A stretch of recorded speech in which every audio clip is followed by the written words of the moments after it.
चलो, the people of Himachal Pradesh. अब इसमें हम क्या इंपॉर्टेंट चीजें जानेंगे कि लोग यहाँ पे किस तरीके से हिमाचल में आए थे।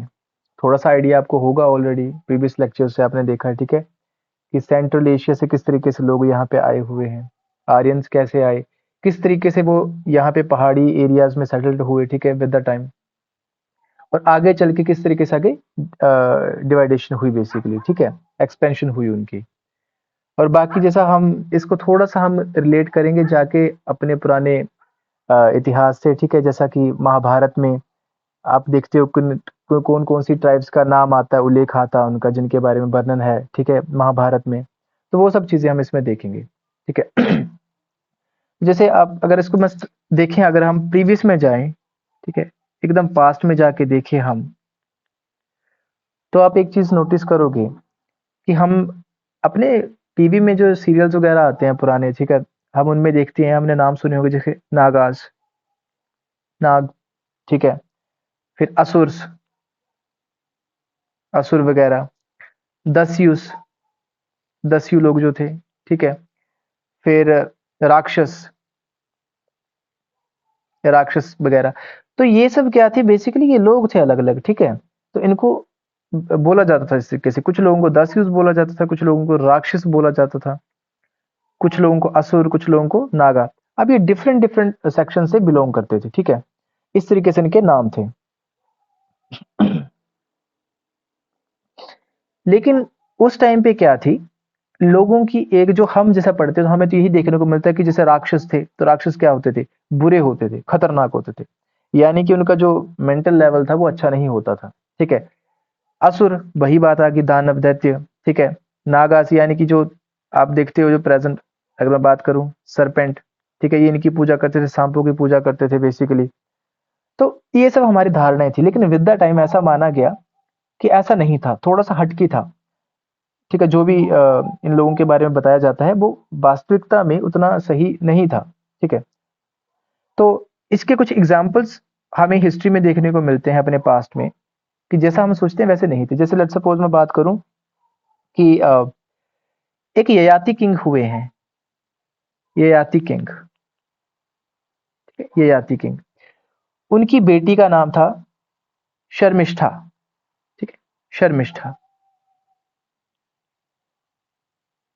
शर्मिष्ठा, ठीक है, ययाति किंग की बेटी थी शर्मिष्ठा, ओके।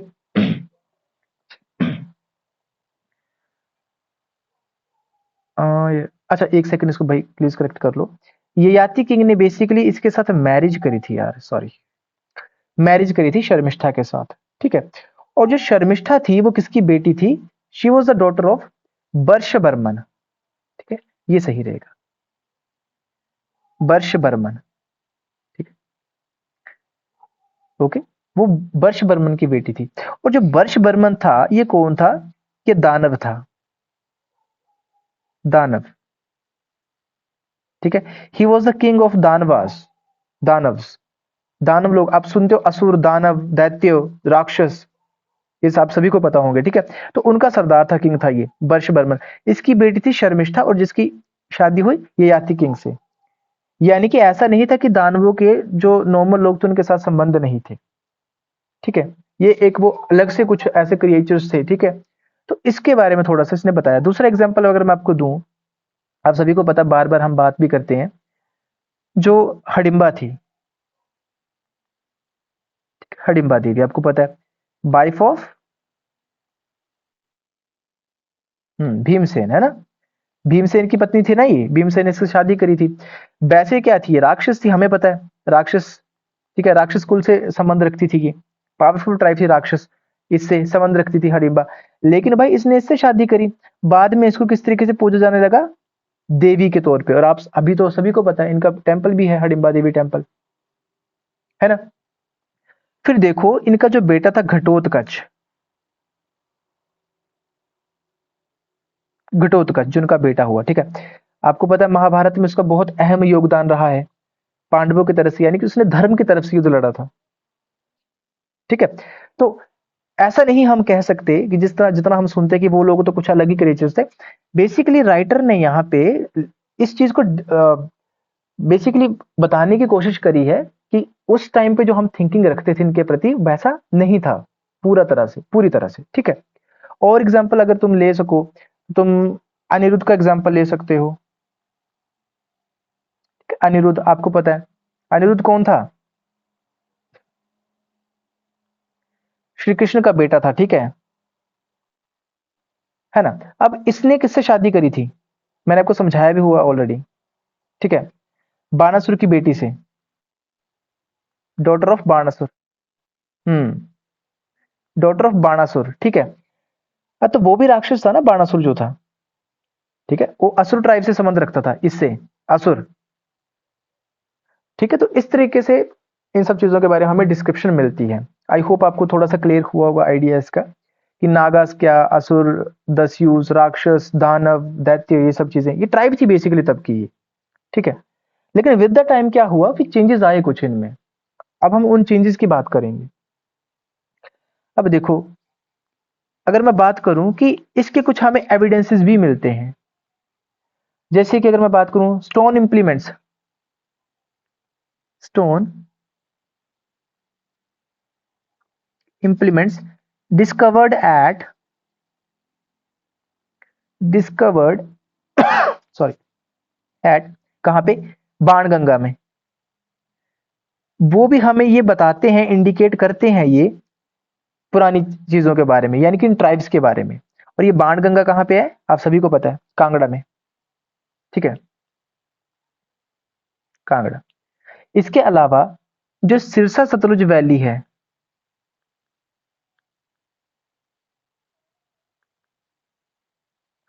सिरसा सतलुज वैली, ठीक है, ये आपकी देखेगी आपको नालागढ़ बिलासपुर के आसपास, ठीक है? नालागढ़ बिलासपुर में है ये,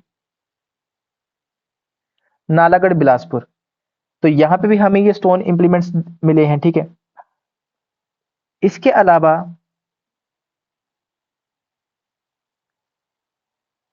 मारकंडा, मारकंडा आपको पता है सिरमौर में,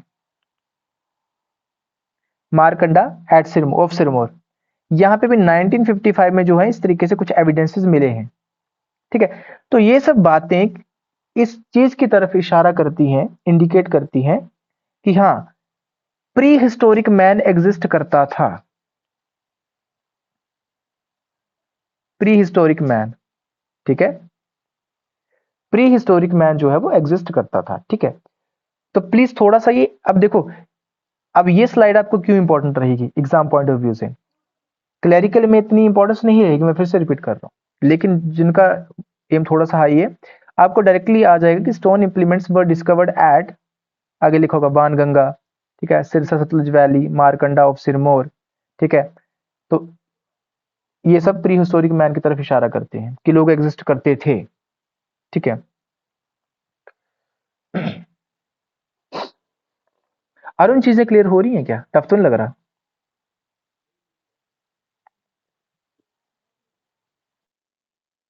ओके, टफ लग रहा है?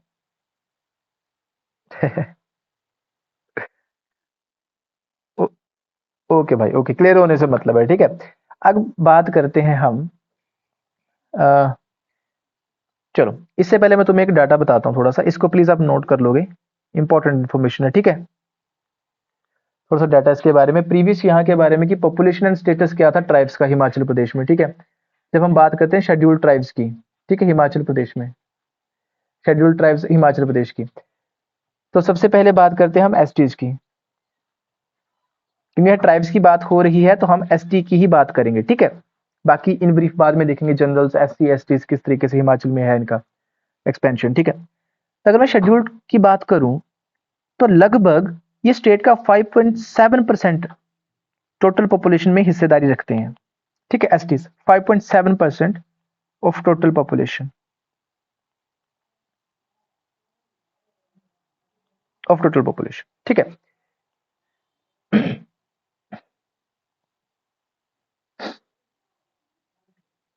और जो हमें इंक्रीज देखने को मिला है पॉपुलेशन में, एसटीज की पॉपुलेशन में जो इंक्रीज देखने को मिला है, ठीक है, बढ़ोतरी जो देखने को मिली है, वो ज्यादातर आपको देखने को मिली है कांगड़ा में, हमीरपुर, हमीरपुर में, और साथ में कुल्लू डिस्ट्रिक्ट में। So these are the 3 districts, very very important, ठीक है, जहां पे आपको बढ़ोतरी देखने को मिली है एसटीज की पॉपुलेशन में। डायरेक्टली क्वेश्चन भाई यहां से बन सकता है डायरेक्टली, ठीक है, कि कौन से 3 डिस्ट्रिक्ट्स हैं। फिर आपको पता, कुछ टाइम पहले आप देख रहे थे, ठीक है, ये भी डिमांड चल रही थी, जो हाटी है, ठीक है, हाटी कम्युनिटी है, आपको पता ही है ना, मैंने बताया ऑलरेडी लेक्चर्स में इसके बारे में। कहाँ पे है ये, बता सकते हो कोई?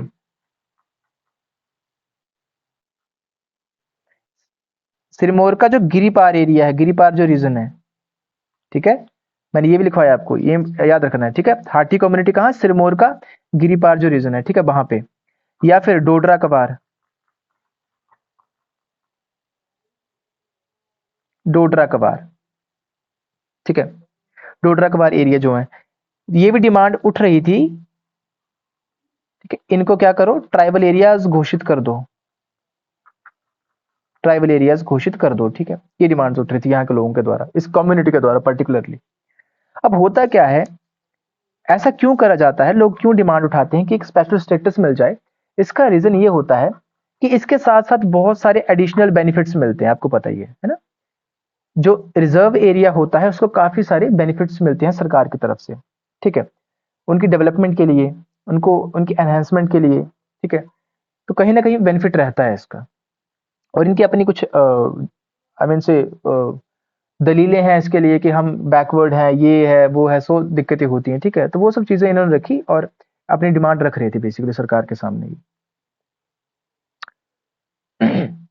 अब मैं तुम्हें इसका ना सिस्टम समझाता हूँ कि सिस्टम काम कैसे करता है, ये किस तरीके से जो है वो इनको ये स्टेटस दिया जाता है, पूरा का पूरा प्रोसीजर क्या रहता है, ठीक है, फिर हम बाकी चीजों पे आएंगे। मैं ये चाहता हूं कि पहले बेस बने आपका, आपको पूरा एक सिस्टम पता हो कि गवर्नमेंट का ढांचा कैसा है, वो कैसा काम करता है, किस तरीके से इनको दर्जा दिया जाता है, किस तरीके से जो ट्राइब्स डिक्लेयर करी जाती हैं, एरियाज कैसे डिक्लेयर करे जाते हैं, ठीक है। तो जैसे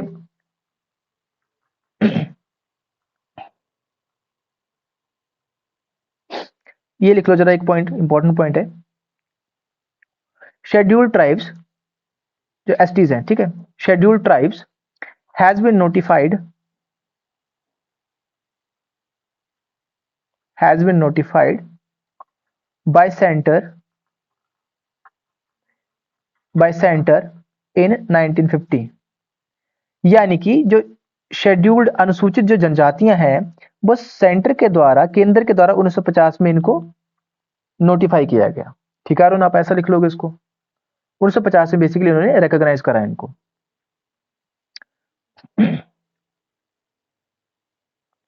अब सिस्टम कैसे काम करता है, ये सबसे पहले यहाँ पे बात आती है, देखो मैं आपको फ्लो चार्ट बनाता हूं, आप इसको प्लीज इस तरीके से ही बनाओगे, ठीक है। क्या होता है, स्टार्ट कैसे होता है ये, anthropological survey, anthropological survey, anthropological survey of India. ये क्या करता है, जब भी कोई कम्युनिटी, कोई समुदाय डिमांड रखता है कि हमें क्या करो, ट्राइबल एरिया या ट्राइब जो है वो घोषित कर दो, ठीक है, आपको पता है घोषित तो वो सेंटर की तरफ से होगी, ऐसा तो नहीं कि स्टेट गवर्नमेंट करेगी उसको, काम तो सारा पार्लियामेंट से चलेगा। तो ये एंथ्रोपोलॉजिकल सर्वे ऑफ इंडिया क्या करता है, उस कम्युनिटी के यहाँ पे जाता है, ठीक है, इनका लाइफस्टाइल, जो भी रहन सहन होता है, कल्चर, इसको स्टडी करता है, ठीक है,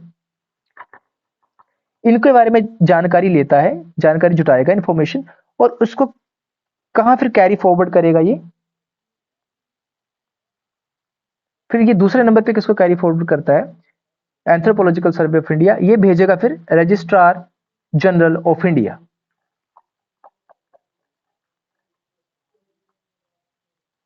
रजिस्ट्रार जनरल ऑफ इंडिया, ठीक है, ये इसको कैरी फॉरवर्ड करेगा।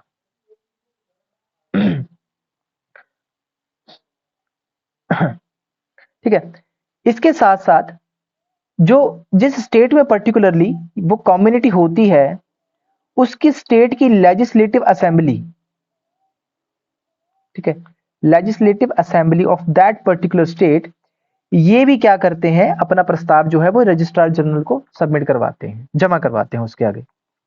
ठीक है, अपना रेजोल्यूशन जो है, यानी कि लिख लेना, legislative assembly of concerned state submits their resolution to the registrar general of India. यानी कि जो राज्य होता है जिसका समुदाय ने वो अपील करा होता है, डिमांड रखी होती है, उसकी जो लेजिस्लेटिव असेंबली है वो क्या करेगी, रजिस्ट्रार जनरल ऑफ इंडिया के पास यहाँ पे क्या करती है, वो अपना प्रस्ताव रखती है, रेजोल्यूशन रखती है। ठीक है, अब registration general of India, registrar general of India जो होता है, अब ये अपने सुजेशंस किसको कैरी फॉरवर्ड करेगा, मिनिस्ट्री ऑफ ट्राइबल अफेयर्स को। Ministry of tribal affairs, ministry of tribal affairs. ठीक है,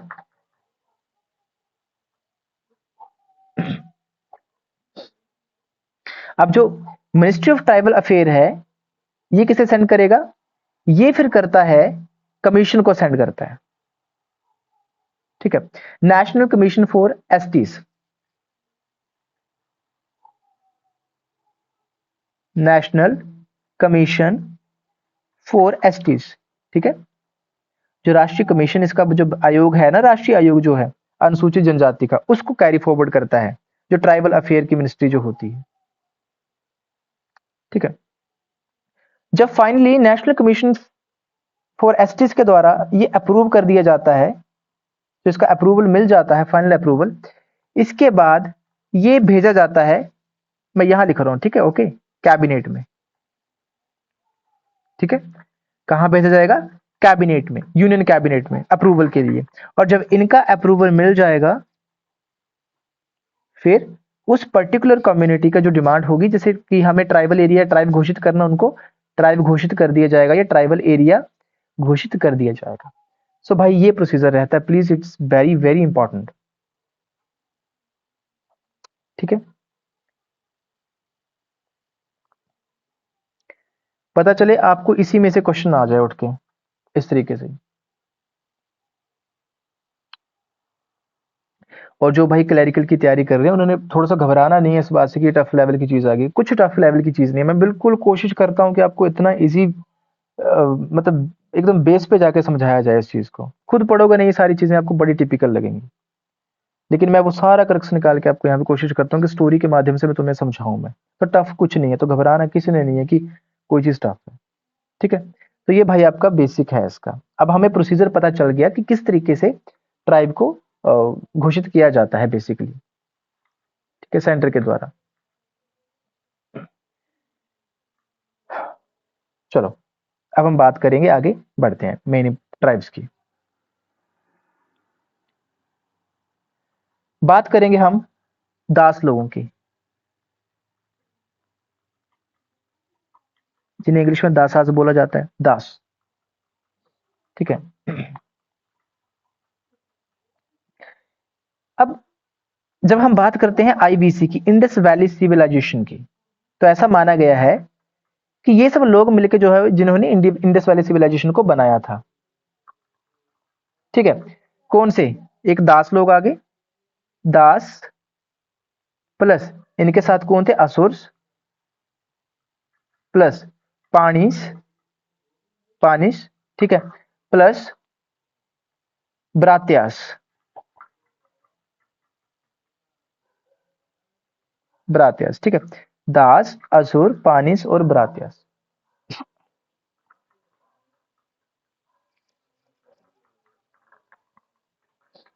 ठीक है, इन लोगों ने बेसिकली क्या किया था, इंडस वैली सिविलाइजेशन को क्रेडिट इनको दिया जाता कि ये लोग थे उसमें। ठीक है, अब जो पानीज थे ना, ये जो लोग थे, ये बेसिकली कहाँ रहते थे, प्लेन्स में। ओके, हाँ कपिल, मैं कह रहा हूं कि जो इंडस वैली सिविलाइजेशन में कौन कौन से लोग थे, दास, असुर, पानीस और ब्रात्यास। ठीक है, ये लोगों ने मिलकर इंडस वैली सिविलाइजेशन को बनाया बनाया था, ऐसा माना जाता है। ठीक है, अब मैं बात कर रहा हूं कि जो पानीस थे, ये मैदानी क्षेत्रों में रहते थे। ठीक है, प्लेन्स में रहते थे ये लोग। अब आपको एक चीज पता है यहाँ पे कि जब आर्यंस का इन्वेजन हुआ, आर्यन लोग जब यहाँ पे आए तो भाई इन्होंने इन लोगों को, जो पानीज थे, इनको हरा दिया। ये जो प्लेन्स में रहते थे इनको क्या करा, हरा दिया। लेकिन इनको जो स्ट्रोंग रेजिस्टेंस जो मिली, वो इनको मिली थी जो लोग कहाँ रह रहे थे, हिली एरियाज में। और ये मैं आपको स्टोरी समझा भी चुका हूँ, ठीक है, पूरी सुना चुका हूँ कि जब वो पहाड़ों की तरफ आए तो पहाड़ों में जो ऑलरेडी जो वहां के मूल जो निवासी थे, इनहैबिटेंट्स थे, उन्होंने काफी इनको टक्कर दी, इन लोगों को, आर्यंस को। ठीक है, और उसका एग्जाम्पल आप सभी को पता है। ठीक है, उसका एग्जाम्पल क्या है, दास लोगों का एक किंग था, सांभर, शांबर। स्टोरी पता है ना उसकी, शांबर की?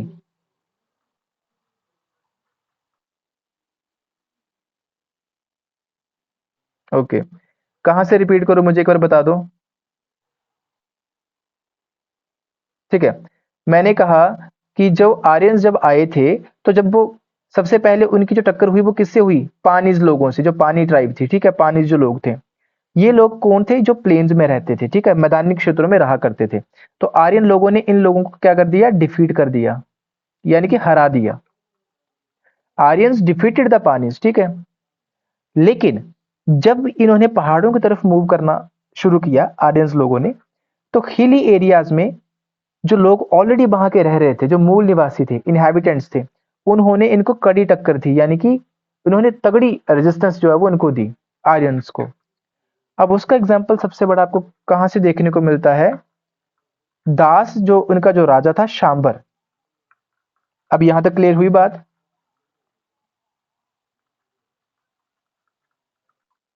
Okay, done. हाँ, तो ये स्टोरी आपको पता ना शांबर की, मैंने सुना चुका हूं आपको, मैं 2-3 बार सुना चुका हूं अपने लेक्चर्स में। ठीक है, एक चीज ऐड ऑन कर लो कि शांबर जो किसका बेटा था, सन ऑफ कुलितारा। ठीक है, कुलित्रा, कुलित्रा, ठीक है, सन ऑफ कुलित्रा, उसका बेटा था शांबर। इसका फादर है, फादर, ठीक है, शांबर का, कुलित्रा जो है। ठीक है, आपको पता है कि शांबर का किसके साथ युद्ध हुआ था, दीवोदास के साथ। ठीक है, और दीवो, यार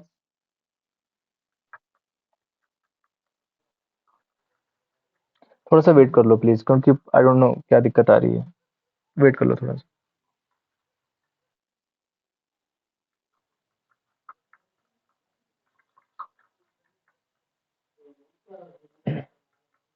अभी आ रही है आवाज मेरी? बाकियों को?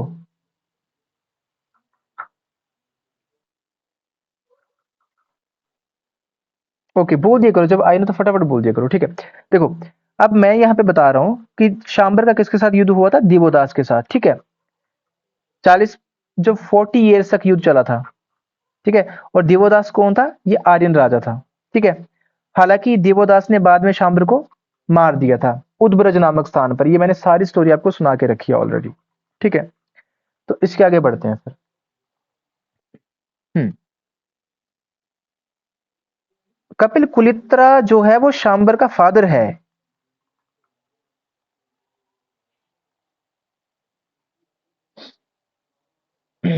ठीक है,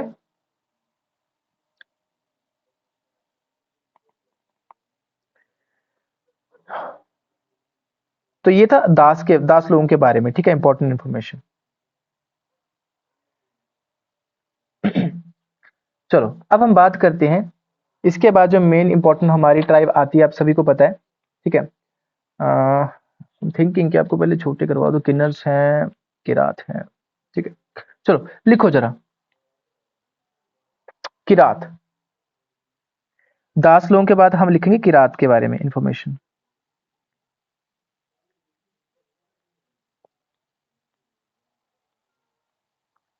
किरात। महाभारत में, लिख लो उस बात को, इन महाभारत, महाभारत में किरात लोगों को जो है किस तरीके से मेंशन करा गया है, थोड़ा लंबा लगेगा आपको नाम, पर प्लीज इसको लिख लेना। ठीक है, मेंशन करा गया है, इसको नाम दिया गया है एक अलग से, गिरी, गिरी, गहवा, रानी, बसीना। बहुत लंबा नाम दिया गया है तो प्लीज ध्यान से।